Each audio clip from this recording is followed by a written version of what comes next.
అతనికి మంగళవారం సాయంత్రం గుండెపోటు వచ్చింది. కుటుంబ సభ్యులు వెంటనే అతడిని హాస్పిటల్కి తీసుకెళ్లారు.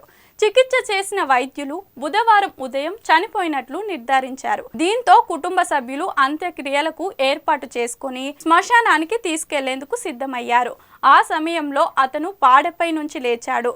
కొడుకు నీళ్లు పట్టిస్తే తాగాడు. వెంటనే అతడిని కుటుంబ సభ్యులు హాస్పిటల్కి తీసుకెళ్లారు. అయితే ఈసారి హాస్పిటల్కి తీసుకెళ్లేసరికి అతను నిజంగానే చనిపోయాడు. మధ్యప్రదేశ్లోని ఇండోర్కు సమీపంలోని తార్కు చెందిన సంతోష్, అతని వయసు 52 సంవత్సరాలు, మంగళవారం సాయంత్రం గుండెపోటుతో కుప్పకూలిపోయాడు. కుటుంబ సభ్యులు సంతోష్ను వెంటనే ఓ ప్రైవేట్ హాస్పిటల్కి తీసుకెళ్లారు. బుధవారం ఉదయం సంతోష్ చనిపోయినట్లు వైద్యులు ధృవీకరించారు. దీంతో కుటుంబ సభ్యులు అతడి అంత్యక్రియలకు ఏర్పాట్లు చేసుకున్నారు.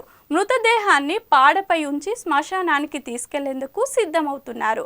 ఆ సమయంలో హఠాత్తుగా సంతోష్ పాడపై నుంచి లేచాడు.